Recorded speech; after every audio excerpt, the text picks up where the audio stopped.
Revista Espírita, 1866, coletânea de dissertações. Apresentação. Esta obra é uma compilação das dissertações apresentadas na Revista Espírita do ano de 1866, dirigidas pelo célebre codificador da doutrina espírita, Allan Kardec. Ano 9, janeiro de 1866, número 1. Considerações sobre a prece no Espiritismo. Cada um é livre de encarar as coisas à sua maneira, e nós, que reclamamos esta liberdade para nós, não podemos recusá-la aos outros.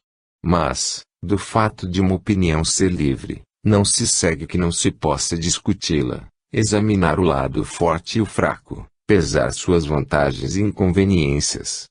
Dizemos isto a propósito da negação da utilidade da prece, que algumas pessoas quereriam erigir em sistema, para disto fazerem a bandeira de uma escola dissidente. Essa opinião pode assim resumir-se: Deus estabeleceu leis eternas, a que todos os seres estão submetidos, nada lhe podemos pedir e não temos de agradecer-lhe nenhum favor especial, portanto, é inútil orar. Como a sorte dos espíritos está traçada, é inútil orar por eles. Eles não podem mudar a ordem imutável das coisas, então é inútil pedir-lhes. O Espiritismo é uma ciência puramente filosófica, não só não é uma religião, como não deve ter nenhum caráter religioso. Toda prece dita nas reuniões tende a manter a superstição e a hipocrisia religiosa. A questão da prece já foi discutida bastante, de modo que é inútil repetir aqui o que se sabe a respeito. Se o Espiritismo proclama sua utilidade, não é por espírito de sistema, mas porque a observação permitiu constatar a sua eficácia e o modo de ação. Desde que, pelas leis fluídicas, compreendemos o poder do pensamento, igualmente compreendemos o poder da prece, que é, ela também, um pensamento dirigido para um fim determinado. Para algumas pessoas, a palavra prece só desperta a ideia de pedido, é grave erro. Em relação à divindade é um ato de adoração, de humildade e de submissão, que não se pode recusar sem desconhecer o poder e a bondade do Criador. Negar a prece a Deus é reconhecer Deus como um fato, mas é recusar-se a lhe prestar homenagem, ainda, uma revolta do orgulho humano. Em relação aos espíritos, que mais não são que as almas de nossos irmãos, a prece é uma identificação de pensamentos, um testemunho de simpatia. Repeli-la é repelir a lembrança dos seres que nos são caros, porque essa lembrança simpática e benévola é, por si mesma, uma prece. Aliás, sabe-se que os do que sofrem a reclamam com insistência, como um alívio às suas penas, se a pedem, é que dela necessitam. Recusá-la é recusar um copo d'água ao infeliz que está com sede. Além da ação puramente moral, o Espiritismo nos mostra na prece um efeito de certo modo material, resultante da transmissão fluídica. Em certas moléstias sua eficácia é constatada pela experiência, conforme demonstra a teoria. Rejeitar a prece é, pois, privar-se de poderoso auxiliar para o alívio dos males corporais. Vejamos agora qual seria o resultado dessa doutrina, e se ela tem alguma chance de prevalecer. Todos os povos oram, dos selvagens aos homens civilizados, a isso são levados pelo instinto, e é o que os distingue dos animais.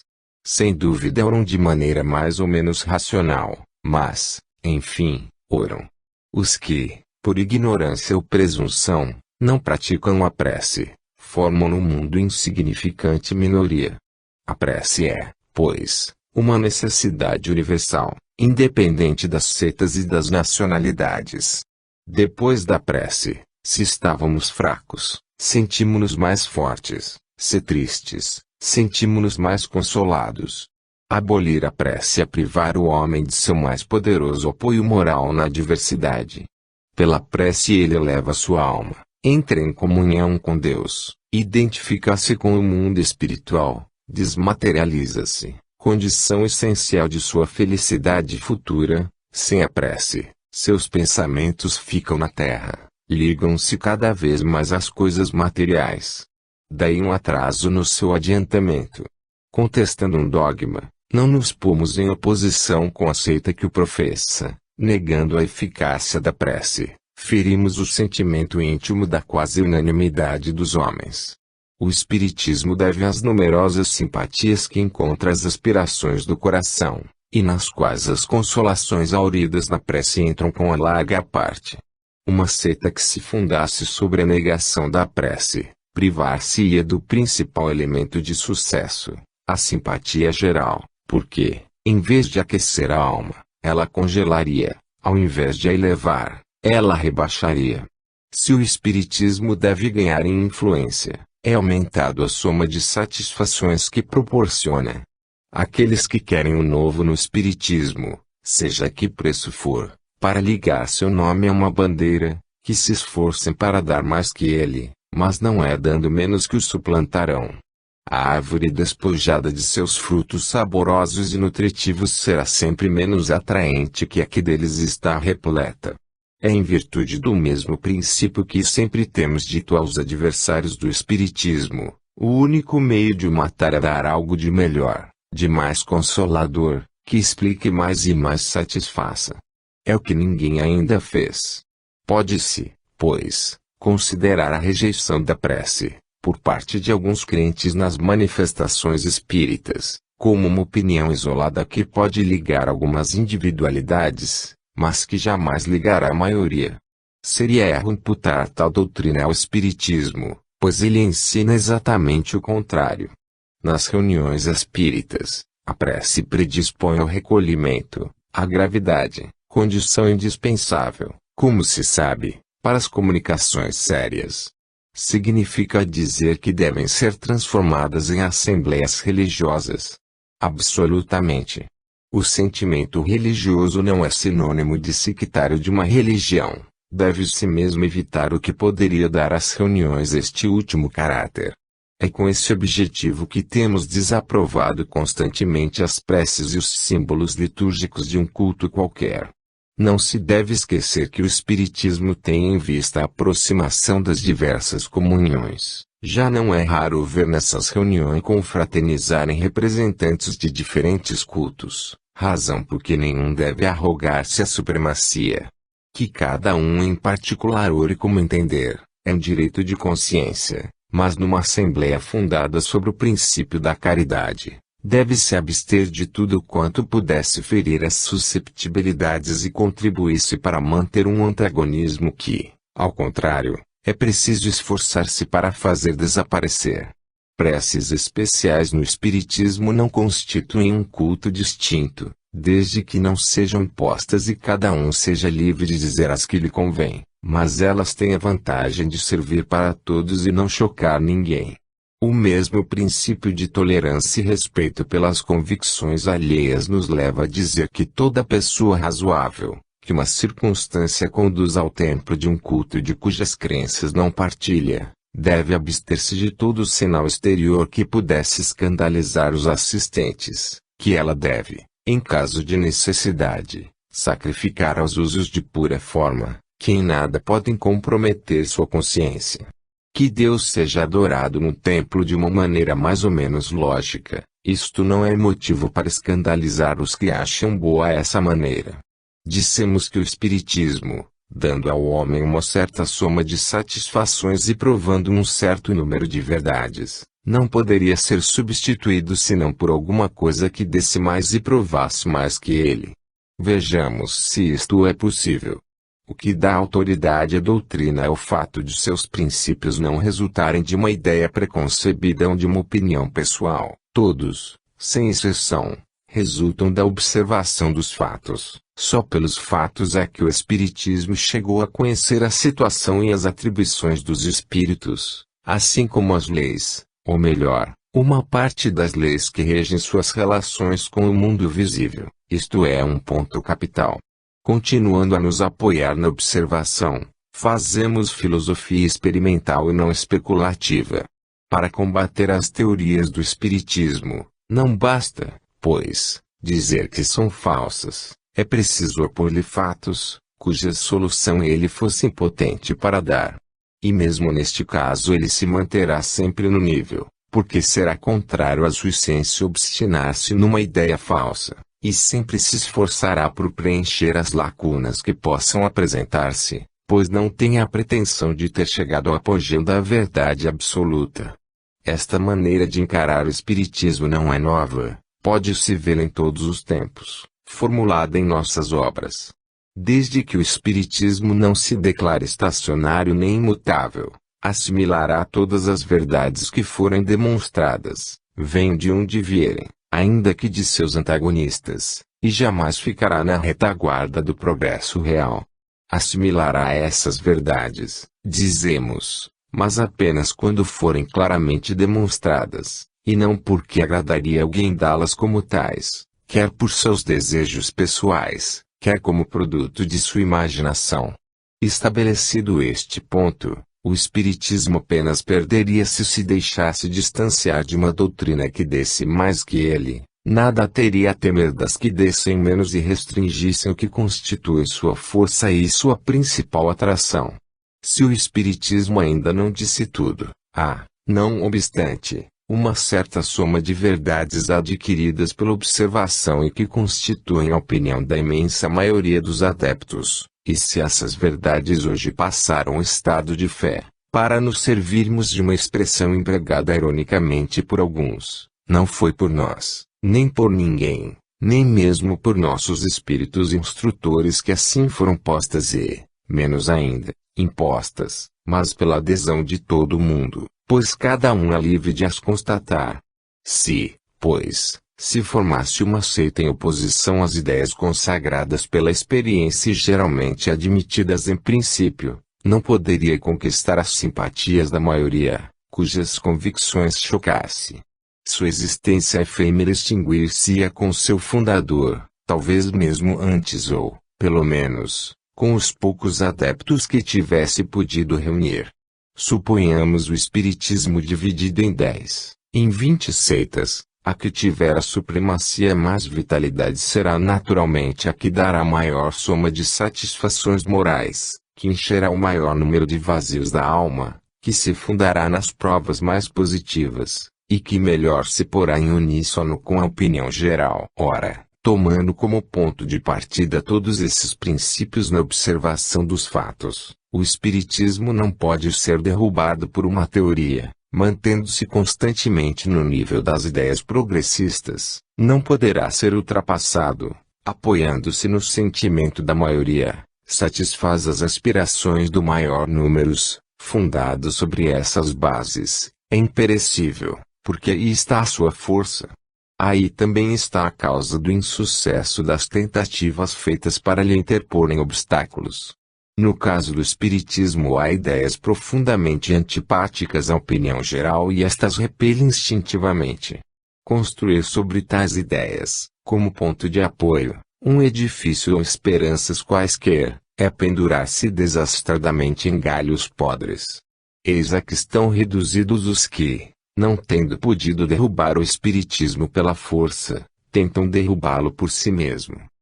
Ano 9, fevereiro de 1866, número 2. O naufrágio do Boristani. Por certo, a maioria dos nossos leitores leu nos jornais a comovente notícia do naufrágio do Boristani, nas costas da Argélia, no dia 15 de dezembro de 1865. Extraímos a passagem seguinte do relato de um passageiro que escapou do desastre, publicado no Siècle de 26 de janeiro. No mesmo instante, um estalo terrível, indefinível, se fez ouvir, acompanhado de abalos tão violentos, que eu caí. Depois ouvi um marinheiro gritar: "Meu Deus! Estamos perdidos! Orai por nós!" Acabávamos de bater num rochedo e o navio abriu-se, ouvia-se o borbulhar da água que entrava no porão. Os soldados, que se deitavam na ponte, safam-se na confusão, não importa onde, soltando gritos horríveis. Os passageiros, semi-nus, atiram-se para fora dos camarotes. As pobres mulheres se agarravam a todo mundo, suplicando que as salvassem. Rogavam a Deus aos gritos, Despediam-se. Um negociante engatilha a pistola e quer estourar o cérebro, arrancam-lhe a arma. Os abalos continuavam, o sino de bordo tocava alarme, mas o vento rugia de modo tão terrível que o sino não era ouvido a 50 metros. Eram gritos, urros, preces, era não sei que de horroroso, de lúgubre, de medonho. Jamais vi, jamais li cena tão horrível, tão pungente. Estar ali, cheio de vida, de saúde, em face de uma morte que se julga certa, é uma morte terrível. Naquele momento supremo e indescritível, o vigário, Senhor Moisés, deu a todos a sua bênção. A voz cheia de lágrimas desse pobre padre, recomendando a Deus 250 infelizes, que o mar ia devorar, revolvia todas as entranhas. Não há um grande ensinamento nessa espontaneidade da prece, em face de um perigo iminente. No meio dessa multidão empilhada no navio, certamente havia incrédulos, que antes quase não pensavam em Deus nem em sua alma, e eis que, em presença de uma morte tida como certa, volvem o olhar para o Ser Supremo, como para a única tábua de salvação. É que no momento em que se ouve soar a última hora, involuntariamente o coração mais endurecido se pergunta o que vai ser dele. O doente, em seu leito, espera até o último momento, razão porque afronta todo o poder sobre-humano, e quando a morte o fere, no mais das vezes já perdeu a consciência de si mesmo. Num campo de batalha há uma superexcitação que faz esquecer o perigo, e, depois, nem todos são atingidos e se tem alguma chance de escapar, mas no meio do oceano, quando o seu navio está sendo tragado, só se espera o socorro desta providência que se havia esquecido, e a qual o ateu está prestes a pedir um milagre. Mas, aí, passado o perigo, quantos não dão graças ao acaso e à sua boa sorte? Ingratidão que, cedo ou tarde, pagarão muito caro. O Evangelho segundo o Espiritismo, capítulo 27, no 8. Em semelhante circunstância, qual o pensamento do espírita sincero? Diz ele, sei que devo esforçar-me por conservar a vida corporal, farei, pois, tudo quanto estiver em meu poder para escapar ao perigo, porque, se me entregasse voluntariamente, seria um suicídio, mas se aprover a Deus me retirar, que importa que seja de uma maneira ou de outra, um pouco mais cedo ou um pouco mais tarde. A morte não me traz nenhum temor, porque sei que apenas o corpo morre e que a entrada na verdadeira vida, a do espírito livre, onde encontrarei todos os que me são caros. Entrever, pelo pensamento, o mundo espiritual, objetivo de suas aspirações, do qual só alguns instantes ainda o separam, e que a morte do corpo, que o retinha na terra, vai enfim lhe dar acesso, alegra-se, em vez de afligir-se, como o prisioneiro, que vê se abrirem as portas de sua prisão. Só uma coisa o entristece, deixar aqueles que ama, mas se consola pela certeza de que não os abandonará e que estará mais vezes e mais facilmente junto deles do que em vida, que poderá vê-los e protegê-los. Se, ao contrário, escapou do perigo, dirá, já que Deus ainda me deixa viver na terra, é que minha tarefa ou minhas provas ainda não acabaram. O perigo que corri é um aviso que Deus me dá, para estar preparado desde o primeiro momento, procedendo de modo que o seja nas melhores condições possíveis. Depois lhe agradecerá o sursis concedido e se esforçará em aproveitá-lo para o seu adiantamento. Um dos episódios mais curiosos desse drama é o fato daquele passageiro que queria estourar os miolos, dando-se morte certa, ao passo que, correndo o risco do naufrágio, podia surgir um socorro inesperado. Que móvel poderia levá-lo àquele ato insano? Muitos dirão que tinha perdido a cabeça, o que era possível, mas talvez se tivesse movido, malgrado seu, por uma intuição da qual não se dava conta. Embora não tenhamos nenhuma prova material da verdadeira explicação, que é dada a seguir, o conhecimento das relações que subsistem entre as diferentes existências, pelo menos lhe dá um alto grau de probabilidade. As duas comunicações seguintes foram dadas na sessão da Sociedade de Paris, realizada em 12 de janeiro. 1. A prece é o veículo dos fluidos espirituais mais poderosos, e que são como um bálsamo salutar para as feridas da alma e do corpo. Atrai todos os seres para Deus e, de certo modo, faz a alma sair da espécie de letargia na qual está mergulhada quando esquece seus deveres para com o Criador. Dita com fé, provoca-nos que ouvem o desejo de imitar os que oram, porque o exemplo e a palavra também levam fluidos magnéticos de grande força. As que foram ditas pelo padre no navio naufragado, com o acento da convicção mais tocante e da mais santa resignação, tocaram o coração de todos aqueles infelizes, que julgavam chegada a sua última hora. Quanto ao homem que queria suicidar-se em face da morte certa, a ideia lhe veio de uma repulsa instintiva pela água, porque é a terceira vez que morre dessa maneira e suportou alguns momentos de angústias terríveis. Naquele momento, teve a intuição de suas desventuras passadas, que se projetaram vagamente em seu espírito, por isso queria acabar diferentemente. 2 vezes afogou-se voluntariamente, arrastando consigo toda a família. A impressão confusa que lhe tinha ficado dos sofrimentos suportados lhe davam o temor desse gênero de morte. Orai por aqueles infelizes, meus bons amigos. A prece de várias pessoas forma um feixe que sustenta e fortifica a alma pela qual é feita, dá-lhe força e resignação. São Bento, médium, Senhora Delane. 2. Não é raro ver pessoas que, desde muito tempo não haviam pensado em orar, fazê-lo quando ameaçadas de um perigo iminente e terrível.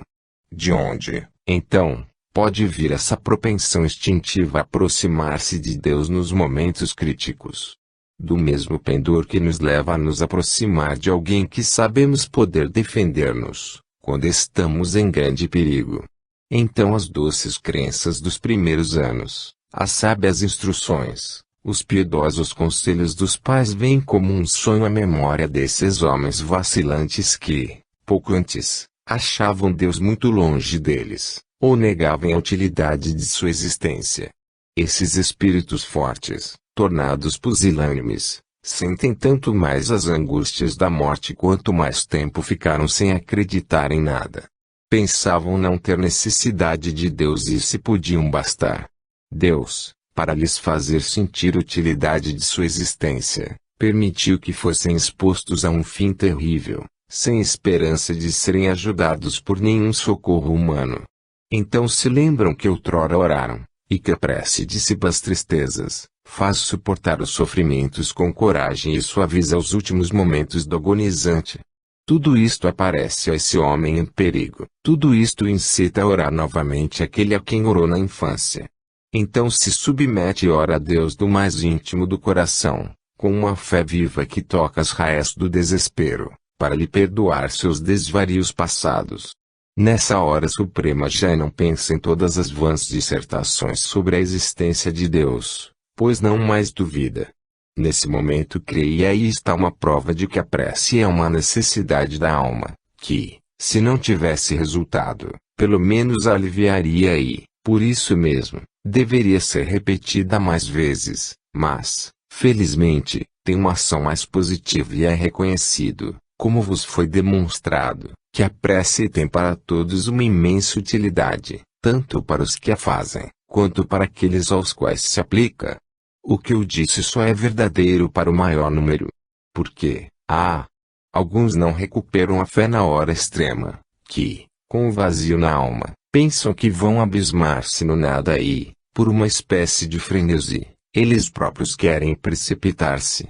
Esses são os mais infelizes, e vós, que sabeis toda a utilidade e todos os efeitos da prece, orai sobretudo por eles. André, médium, Sr. Charles B. Ano 9, março de 1866, número 3. Introdução ao estudo dos fluidos espirituais. 1.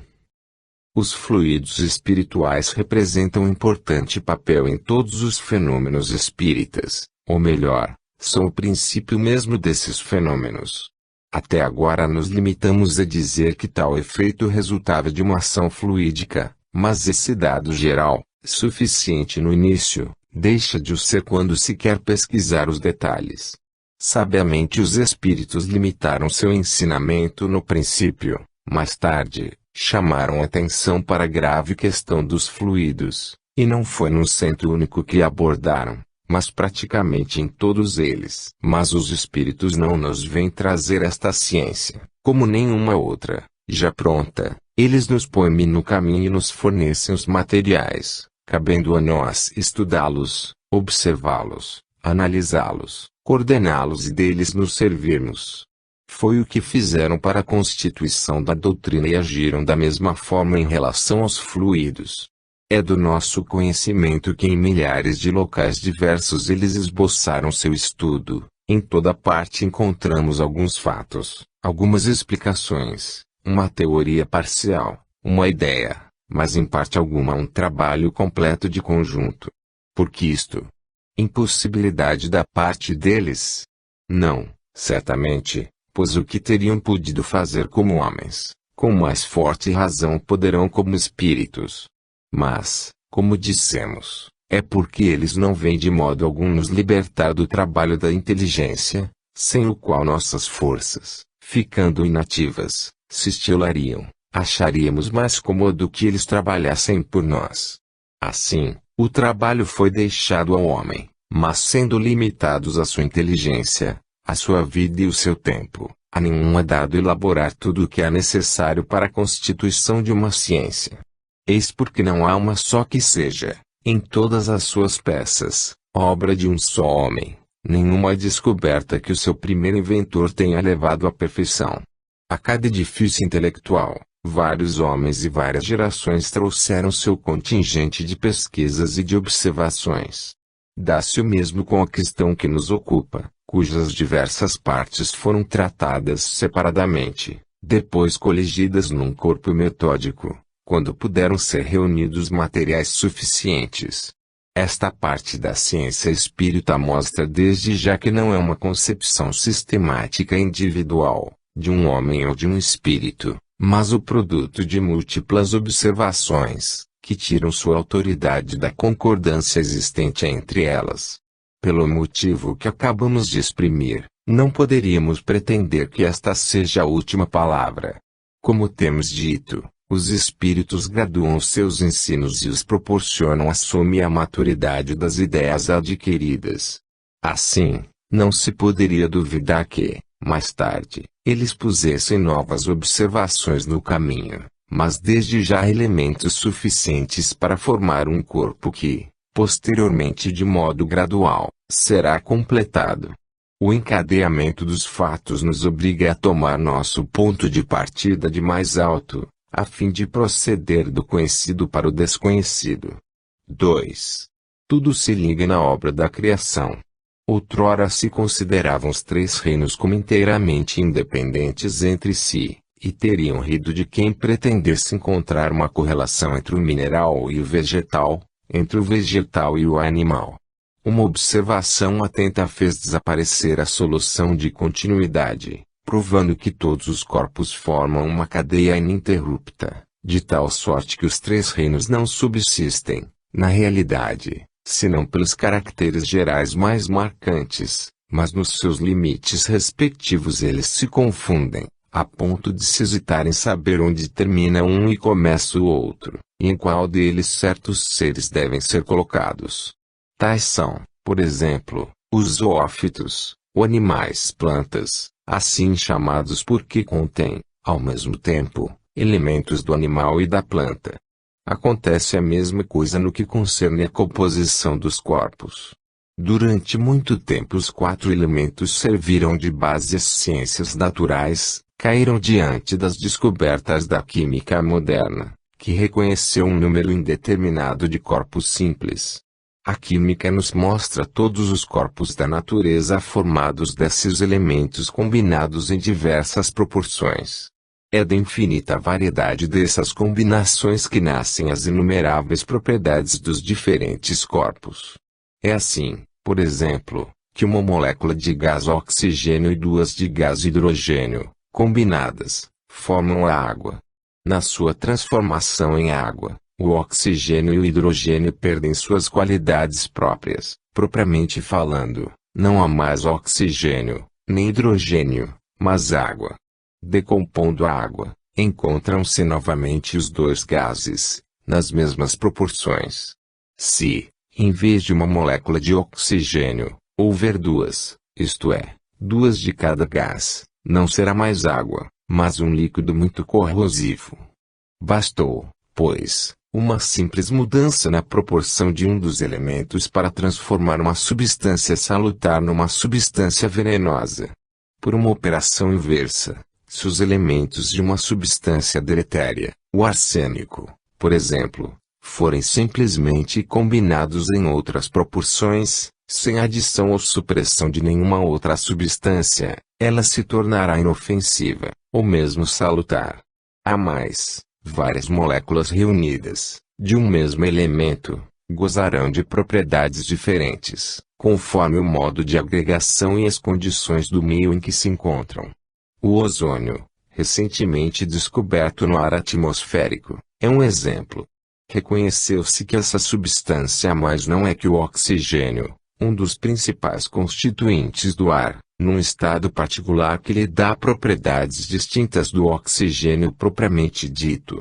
O ar não deixa de ser formado por oxigênio e azoto, mas suas qualidades variam conforme contém a maior ou menor quantidade de oxigênio no estado de ozônio. Estas observações, que parecem estranhas ao nosso assunto, não obstante a ele se ligam de maneira direta, como se verá mais tarde. Elas são, além disso, essenciais como pontos de comparação. Essas composições e decomposições se obtêm artificialmente em pequena escala nos laboratórios, mas se operam em grande escala e espontaneamente no grande laboratório da natureza. Sob a influência do calor, da luz, da eletricidade, da umidade, um corpo se decompõe, seus elementos se separam, outras combinações se operam e novos corpos se formam. Assim, a mesma molécula de oxigênio, por exemplo, que faz parte do nosso corpo, após a destruição deste entra na composição de um mineral, de uma planta ou de um corpo animado. Em nosso corpo atual acham-se, portanto, as mesmas parcelas de matéria, que foram partes constituintes de uma porção de outros corpos. Citemos um exemplo para tornar a coisa mais clara. Um pequeno grão é posto na terra, brota, cresce e torna-se uma grande árvore que, anualmente, dá folhas, flores e frutos. Quer dizer que esta árvore se achava inteirinha no grão? Seguramente não, porque contém uma quantidade de matéria muito mais considerável. Donde, pois, lhe veio essa matéria? Dos líquidos, dos sais, dos gases que a planta extraiu da terra e do ar, que se infiltraram em seu caule e, pouco a pouco, lhe aumentaram o volume. Mas nem na terra nem no ar se encontram madeira, folhas, flores e frutos. É que esses mesmos líquidos, sais e gases, no ato de absorção, se decompuseram, seus elementos sofreram novas combinações, que os transformaram em seiva, lenho, casca, folhas, flores, frutos, essências voláteis, etc. Essas mesmas partes, por sua vez, vão destruir-se, decompor-se, seus elementos, misturar-se de novo na terra e no ar, recompor as substâncias necessárias à frutificação, ser reabsorvidos, decompostos e, mais uma vez, transformados em seiva, lenho, casca, etc. Numa palavra, a matéria não sofre aumento nem diminuição, transforma-se. Em consequência dessas transformações sucessivas, a proporção das diversas substâncias, em quantidade, é sempre suficiente para as necessidades da natureza. Suponhamos, por exemplo, que uma dada quantidade de água seja decomposta, no fenômeno da vegetação, para fornecer oxigênio e hidrogênio necessários à formação das diversas partes da planta. É uma quantidade de água que existe a menos da massa, mas essas partes da planta, quando de sua decomposição, vão liberar o oxigênio e o hidrogênio que elas encerravam, e esses gases, combinando-se entre si, vão reconstituir uma quantidade de água equivalente à que havia desaparecido. Um fato que é oportuno assinalar aqui, é que o homem, que pode executar artificialmente as composições e decomposições que se operam espontaneamente na natureza, é impotente para reconstituir o menor corpo organizado, ainda que fosse um pé de erva ou uma folha morta. Depois de ter decomposto um mineral, pode recompô-lo em todas as suas peças, tal qual era antes, mas quando separou os elementos de uma parcela de matéria vegetal ou animal, não pode reconstituí-la e, menos ainda, dar-lhe a vida. Seu poder se detém na matéria inerte. O princípio da vida está na mão de Deus. A maioria dos corpos simples são chamados ponderáveis, porque lhes podemos medir o peso, e este está na razão da soma das moléculas contidas num dado volume. Outros são ditos imponderáveis, porque para nós não tem peso e, seja qual for a quantidade em que se acumula em outro corpo, não lhe aumentam o peso. Tais são o calórico, a luz, a eletricidade, o fluido magnético ou do ímã. Este último não passa de uma variedade de eletricidade. Conquanto imponderáveis, nem por isso esses fluidos deixam de ter um grande poder. O calórico divide os corpos mais duros, os reduz a vapor e dá aos líquidos evaporados uma força de expansão irresistível. O choque elétrico quebra árvores e pedras, curva barras de ferro, funde os metais, atira ao longe enormes massas. O magnetismo dá ao ferro um poder de atração capaz de sustentar pesos consideráveis. A luz não possui esse gênero de força, mas exerce uma ação química sobre a maioria dos corpos. Sob sua influência operam-se incessantemente composições e decomposições. Sem a luz, os vegetais e os animais se estiolam, os frutos não têm sabor nem coloração. 3. Todos os corpos da natureza, minerais, vegetais, animais, animados ou inanimados, sólidos, líquidos ou gasosos, são, pois, formados dos mesmos elementos, combinados de maneira a produzir infinita variedade dos diferentes corpos. Hoje a ciência vai mais longe, suas investigações pouco a pouco a conduzem à grande lei da unidade. Agora é geralmente admitido que os corpos reputados simples não passam de modificações, de transformações de um elemento único, princípio universal designado sob os nomes de éter, fluido cósmico ou fluido universal, de tal sorte que, segundo o modo de agregação das moléculas desse fluido, e sob a influência de circunstâncias particulares, adquire propriedades especiais, que constituem os corpos simples. Estes, combinados entre si em diversas proporções, formam, como dissemos, a inumerável variedade de corpos compostos. Segundo esta opinião, o calórico, a luz, a eletricidade e o magnetismo também não passariam de modificações do fluido primitivo universal. Assim esse fluido, que com toda probabilidade é imponderável, seria ao mesmo tempo o princípio dos fluidos imponderáveis e dos corpos ponderáveis. A química nos faz penetrar na constituição íntima dos corpos, mas, experimentalmente falando, não vai além dos corpos considerados simples. Seus meios de análise são impotentes para isolar o elemento primitivo e determinar a sua essência. Ora, entre esse elemento em sua pureza absoluta e o ponto onde para as investigações da ciência, o intervalo é imenso. Raciocinando por analogia, chega-se à conclusão de que entre esses dois pontos extremos, esse fluido deve sofrer modificações que escapam aos nossos instrumentos e aos nossos materiais. É nesse campo novo, até aqui vedado à exploração, que vamos tentar penetrar. 4. Até agora só se tinham ideias muito incompletas sobre o mundo espiritual ou invisível. Imaginavam-se os espíritos como seres fora da humanidade, os anjos também eram criaturas à parte, de uma natureza mais perfeita. Quanto ao estado das almas depois da morte, os conhecimentos não eram mais positivos. A opinião mais geral fazia deles seres abstratos, dispersos na imensidade e não tendo mais relações com os vivos, a não ser que estivessem, segundo a doutrina da Igreja, nas beatitudes do céu ou nas trevas do inferno. Além disso, como as observações da ciência não vão além da matéria tangível, resulta um abismo entre o mundo corporal e o mundo espiritual, que parecia excluir toda comparação. É este abismo que novas observações e o estudo de fenômenos ainda pouco conhecidos vêm encher, ao menos em parte.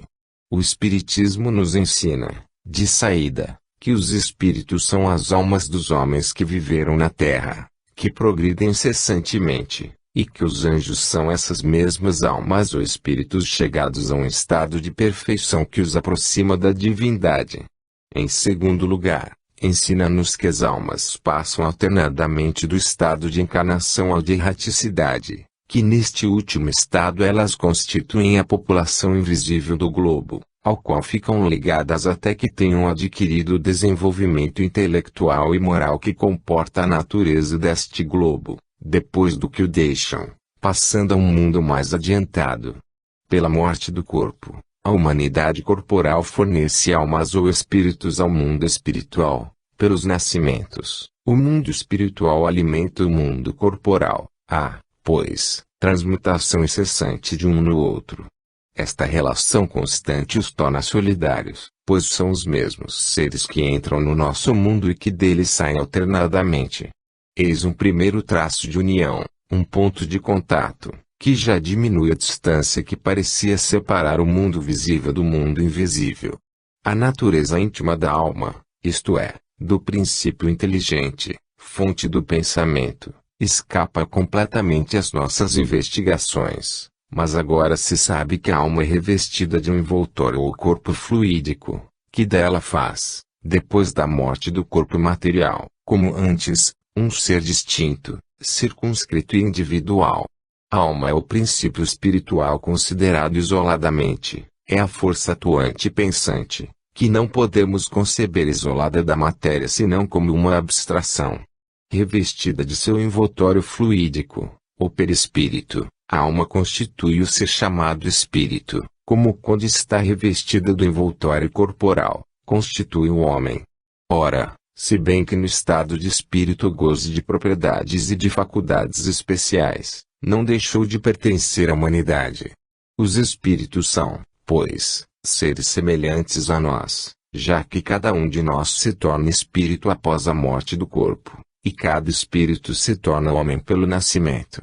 Esse envoltório não é a alma, pois não pensa, é apenas uma vestimenta. Sem a alma, o perispírito, assim como o corpo, é uma matéria inerte privada de vida e de sensações. Dizemos matéria, porque, com efeito, o perispírito, embora de natureza etérea e sutil, não deixa de ser matéria, como os fluidos imponderáveis e, além disso, matéria da mesma natureza e da mesma origem que a mais grosseira matéria tangível, como logo veremos. A alma não reveste o perispírito apenas no estado de espírito, é inseparável desse envoltório, que a segue na encarnação, como na erraticidade.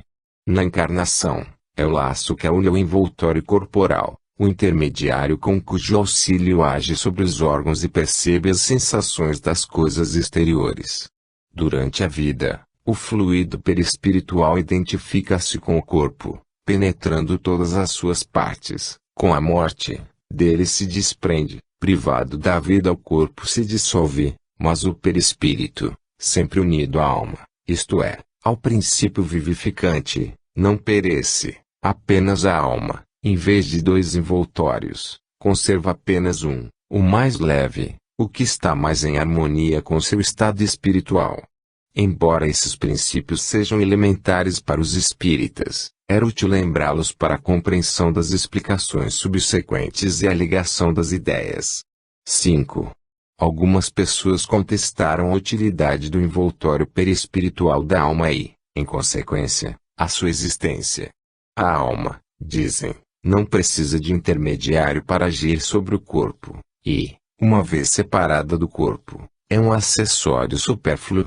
A isto respondemos, primeiro, que o perispírito não é uma criação imaginária, uma hipótese inventada para chegar a uma solução. Sua existência é um fato constatado pela observação.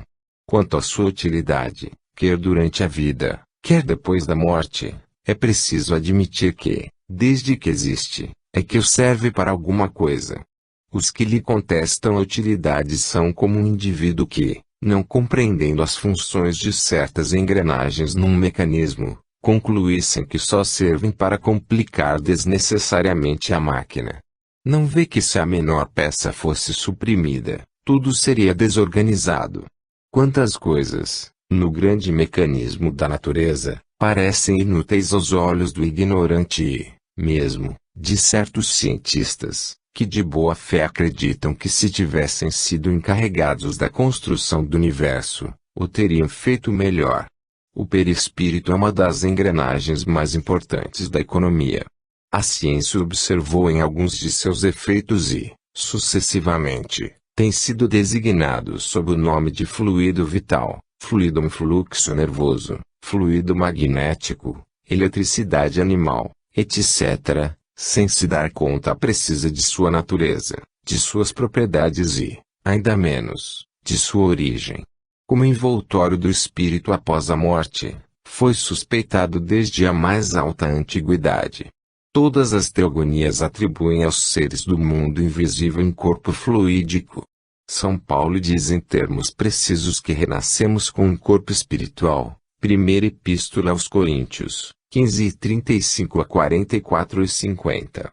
Dá-se o mesmo com todas as grandes verdades baseadas nas leis da natureza, e das quais, em todas as épocas, os homens de gênio tiveram a intuição. É assim que, desde antes de nossa era, hábeis filósofos tinham suspeitado a redondeza da Terra e seu movimento de rotação, o que nada tira ao mérito de Copérnico e de Galileu, sendo mesmo de presumir-se que estes últimos hajam aproveitado as ideias de seus predecessores. Graças a seus trabalhos, o que não passava de uma teoria individual, de uma teoria incompleta e sem provas, desconhecida das massas, tornou-se uma verdade científica, prática e popular. A doutrina do perispírito está no mesmo caso. O espiritismo não foi o primeiro a descobri-lo. Mas, assim como Copérnico para o movimento da Terra, ele o estudou, demonstrou, analisou, definiu e dele tirou fecundos resultados.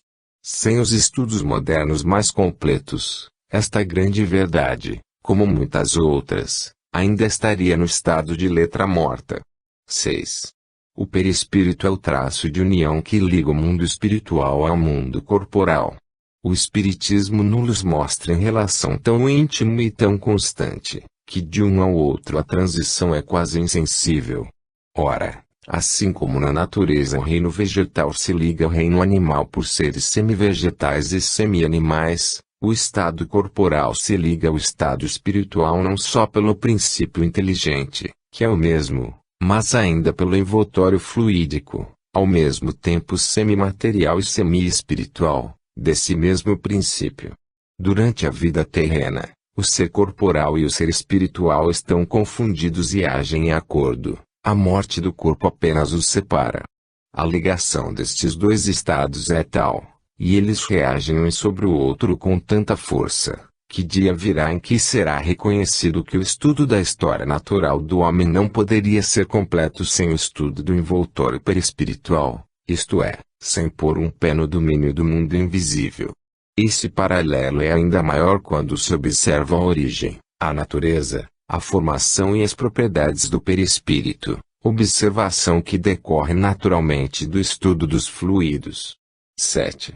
É sabido que todas as matérias animais têm como princípios constituintes o oxigênio, o hidrogênio, o azoto e o carbono, combinados em diferentes proporções.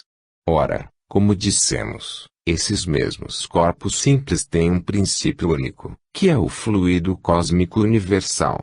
Por suas diversas combinações eles formam todas as variedades de substâncias que compõem o corpo humano, o único de que aqui falamos, embora seja o mesmo em relação aos animais e às plantas. Disto resulta que o corpo humano não passa, na realidade, de uma espécie de concentração, de uma condensação ou, se quiserem, de uma solidificação do fluido universal, como o diamante é uma solidificação do gás carbônico. Com efeito, suponhamos a desagregação completa de todas as moléculas do corpo, recuperaremos o oxigênio, o hidrogênio, o azoto e o carbono. Em outros termos, o corpo será volatilizado. Esses 4 elementos, voltando ao seu estado primitivo por uma nova e mais completa decomposição, se os nossos meios de análise o permitissem, dariam um fluido cósmico. Sendo esse fluido o princípio de toda a matéria, ele mesmo é matéria, embora num completo estado de eterização. Passa-se um fenômeno análogo na formação do corpo fluídico. O perispírito é, igualmente, uma condensação do fluido cósmico em torno de um foco de inteligência, ou alma. Mas aqui a transformação molecular se opera diferentemente, porque o fluido conserva sua imponderabilidade e suas qualidades etéreas. O corpo perispiritual e o corpo humano têm, pois, sua fonte no mesmo fluido. Um e outro são matéria, conquanto em 2 estados diferentes. Assim, tivemos razão de dizer que o perispírito é da mesma natureza e da mesma origem que a mais grosseira matéria. Como se vê, nada de sobrenatural, já que o perispírito se liga, por seu princípio, às coisas da natureza, das quais não passa de uma variedade.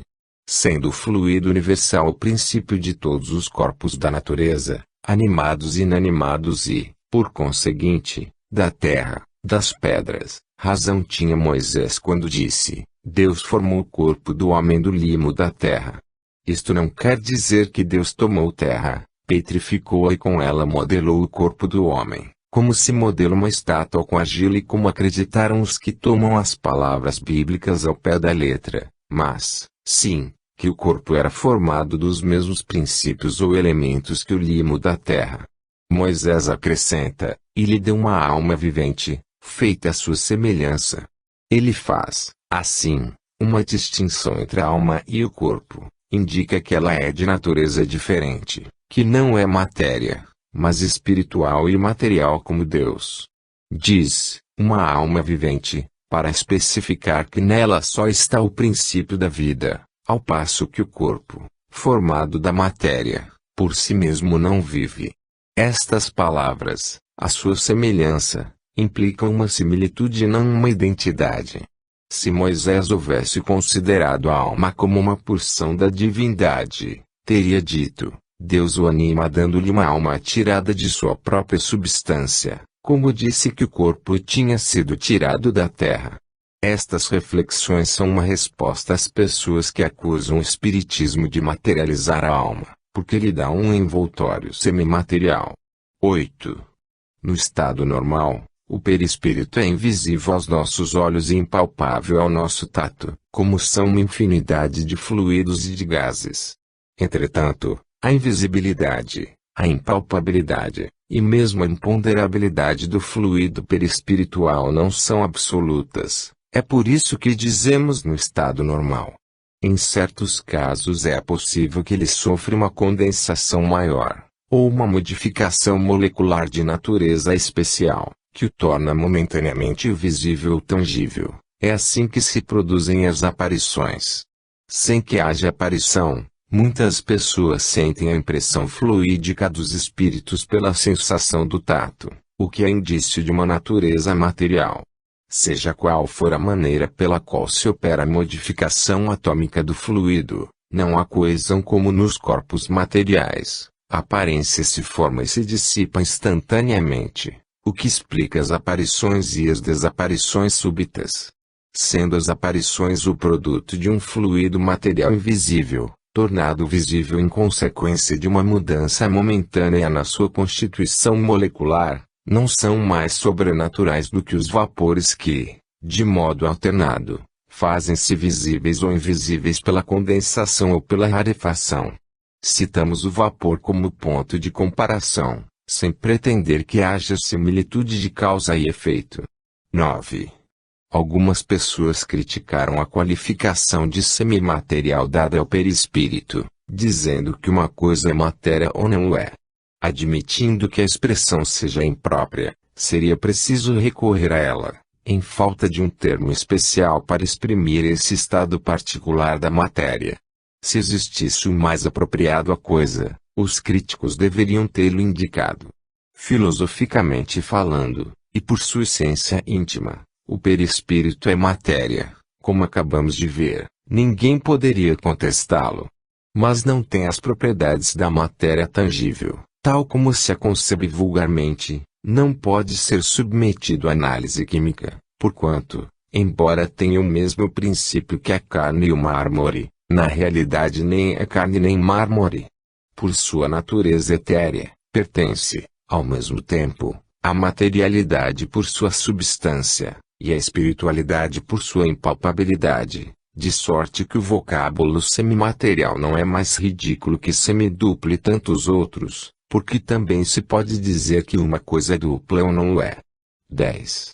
Como princípio elementar do universo, o fluido cósmico assume dois estados distintos, o de eterização ou imponderabilidade, que se pode considerar o primitivo estado normal, e o de materialização ou ponderabilidade, que é, de certa maneira, consecutivo àquele. O ponto intermediário é o da transformação do fluido em matéria tangível. Mas, ainda aí, não há transição brusca, porquanto podem considerar-se os nossos fluidos imponderáveis como um termo médio entre os dois estados. Cada um desses dois estados dá lugar, naturalmente, a fenômenos especiais. Ao segundo pertencem os do mundo visível e ao primeiro os do mundo invisível. Uns, os chamados fenômenos materiais, são da alçada da ciência propriamente dita, os outros, qualificados de fenômenos espirituais, porque se ligam à existência dos espíritos, são da competência do espiritismo. Mas há entre eles numerosos pontos de contato, que servem para mútuo esclarecimento e, como dissemos, o estudo de uns não poderia ser completo sem o estudo dos outros. É a explicação desses últimos que conduz o estudo dos fluidos, de que faremos, ulteriormente, assunto para um trabalho especial. A lei humana. Instrução do Espírito Bominami, Pai. A lei humana, como todas as coisas, está submetida ao progresso lento, insensível, mas constante. Por mais admiráveis que sejam, para certas pessoas, as legislações antigas dos gregos e dos romanos, são muito inferiores às que governam as populações adiantadas de vossa época, com efeito, que vemos na origem de todos os povos. Um código de usos e costumes tirando a sua sanção da força e tendo por motor o mais absoluto egoísmo. Qual o objetivo de todos os legisladores primitivos? Destruir o mal e seus instrumentos, para a maior paz da sociedade. Preocupam-se com o criminoso? Não. Ferem-no para o corrigir e lhe mostrar a necessidade de uma conduta mais moderada em relação aos seus concidadãos. Têm em vista o seu melhoramento. De modo algum, é exclusivamente para preservar a sociedade de seus ataques, sociedade egoísta, que rejeita impiedosamente de seu seio tudo quanto possa perturbar a sua tranquilidade. Assim, todas as repressões são excessivas e a morte é, geralmente, a pena mais aplicada. Isso é concebível quando se considera a ligação íntima que existe entre a lei e o princípio religioso. Ambos avançam concordes para um objetivo único, amparando-se mutuamente. Consagra a religião os prazeres materiais e todas as satisfações dos sentidos. A lei dura e excessiva fere o criminoso para livrar a sociedade de um hóspede importuno. A religião se transforma, consagra a vida da alma e sua independência da matéria. Ela reage imediatamente sobre a legislação, demonstra-lhe a responsabilidade que lhe incumbe, no futuro, do violador da lei. Daí a assistência do ministro, seja qual for, nos últimos momentos do condenado. Ainda o ferem, mas já se preocupam com este ser que não morre inteiramente com seu corpo, e cuja parte espiritual vai receber o castigo que os homens infligiram ao elemento material. Na Idade Média e desde a era cristã, a legislação recebe do princípio religioso uma influência cada vez mais notável. Ela perde pouco de sua crueldade, mas seus móveis, ainda absolutos e cruéis, mudaram completamente de direção. Assim como a ciência, a filosofia e a política, a jurisprudência têm suas revoluções, que